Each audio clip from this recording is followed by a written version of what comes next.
Guys, it's your boy, the God Gamer himself, Harriet, and it's Friday, and you know what that means? It's now time for our bold review dito sa Fridays with BMX only on Harriet. And today we are going to take a look at Kalakal. The mercantile system is here, and we are going to go and take our trash taste, eat some pagpag, and we're gonna look at some trash collectors because they apparently want to have segs once in a while. Okay, Kalakal is starred by the next big thing umano ng Viva Max, si Alia Raimundo. Yes, you heard that right. She is billed as the next big thing. And you know what's the next big thing? We just recently reached 12,000 subscribers. Padagdagin pa natin. If you like this video, subscribe to the channel. Hit that bell icon for more of your bold review dito sa Fridays with BMX only on Harriet. At ayun nga po, ang sinasabi natin, Kalakal, this is directed by Roman Perez, starting the next big thing, Alia Raimundo. Yun. And, di ko kilala yung yung ibang, ibang kasama niya eh. Teka. Let's see. Let's see what we got here.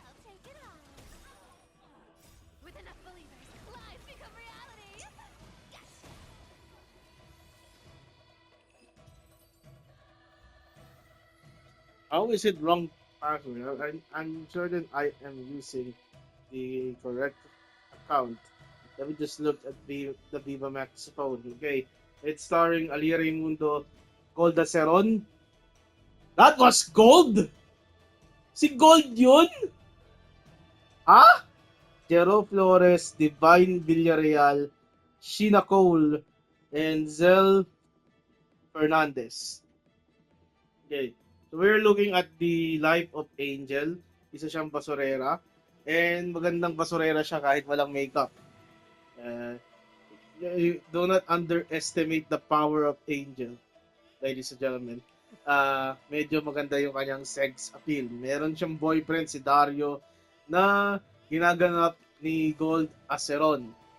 Si Gold Aceron pala yun. And di ko... Seryoso si Gold yun? Parang hindi naman. Layo. Seryoso? Hindi ko na mukhang talaga. Seryoso. I think it's a short hair. Maybe it's the makeup. I think. But all in all, it's Gold. Plus meron siyang kuya na si Jello. Okay. So, ang buhay dito is Jello is working very hard na na basurero. Okay? And he started to make ends meet with his sister na si Angel. Unfortunately, si Angel medyo makate. Like, really scratchy. To the point na kung tawagin doon,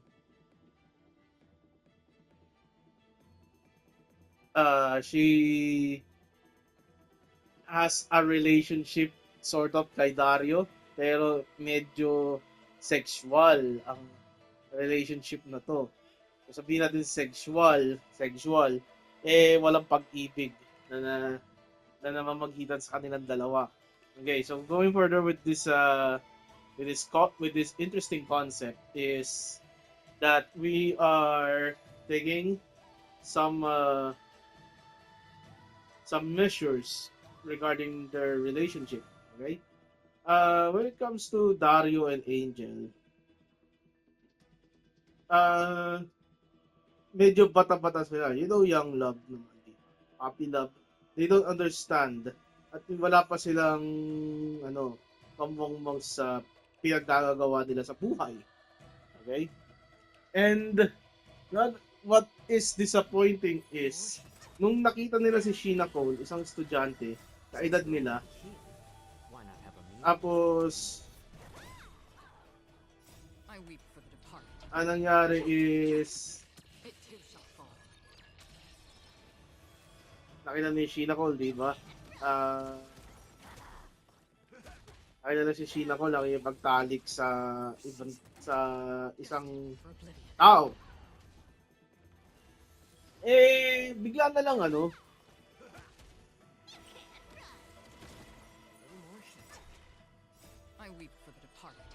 bigla na lang nakita nila na curious sila sa pinagagagawa nung dalawa. Okay? At the point na ginaya nila. And they actually had sex without taking their clothes off. It's a daring maneuver. At ginawa nila to sa... Paano nila to ginawa? Ginawa nila to sa dagat ng basura. At at dahil dito sa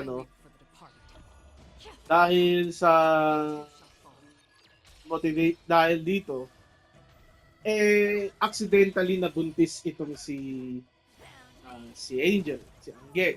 Hindi natin alam na nabuntis siya. Pero later on, the seeds of what happened, the fruit of what happened actually came to flourish. Okay? Na it was an OSHIT word moment para sa dalawang magjowa na to. Okay. And kung sakali man na nagtalik sila, at hindi nagawa nilang itago ito sa kuya sa kuya ni sa kuya ni Angge. Okay? And dahil dito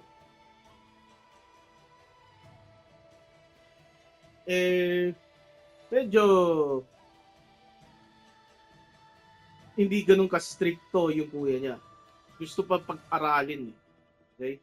Gusto pa niya pag-aralin si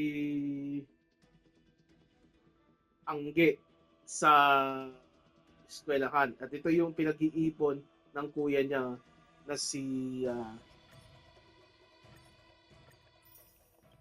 Jello. Of course, yung mga ganitong klaseng pelikula, they often had some reservations. Hindi pabor si Jello sa pangungulit kay ni Dario kasi si Dario ay tingin ni Jello is bad influence para sa kanyang kapatid. Okay? At dahil bad influence sa kanyang kapatid itong si Dario, he should stay away from her. Pero si Jello medyo may mga bisyo rin siya na tinatago. May mga pako rin siya na tinatago. Like for example, dumaan siya sa GRO. Okay? Mahanap siya ng mga panandali ang aliw. Okay? And from then moving forward,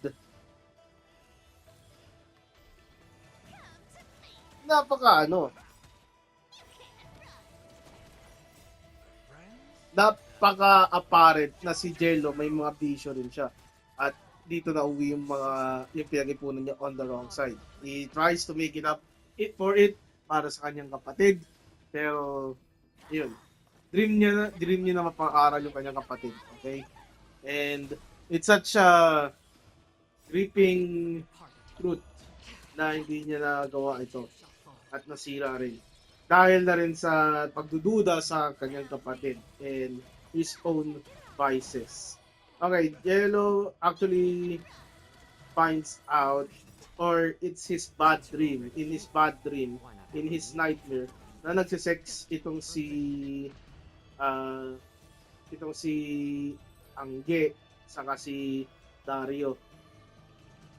At his worst nightmare came to fruition right after makita niya,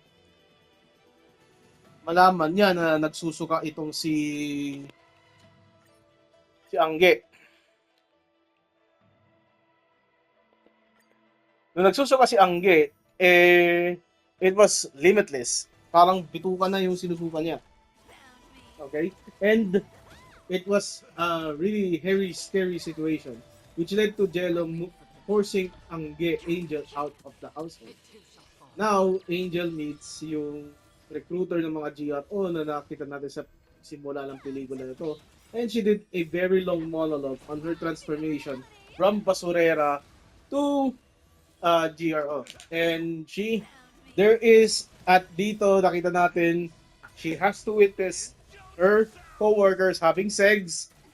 She gave, I think, a policeman a blowjob. And then to boost up her confidence, she had to have a lesbian threesome with her co-workers at the end. And nakita natin yung flexibility ni Ali Raimundo dito. She was nip-sucking. She was licking the titties. And, yeah, she is the next big thing, di ba? Okay. And yeah, the movie ends. Vaguely. Di ko alam anong kainatnan. I think it's symbolic. You wanna know what's symbolic? We see Ali Raimundo dancing or lying in a pile of garbage, dancing. And I think I saw her badge clubs or something. Di ko alam kung may takip yun. Pero parang nakita ko, parang exclusive. Naman ako nakita ang underwear. Di ko alam!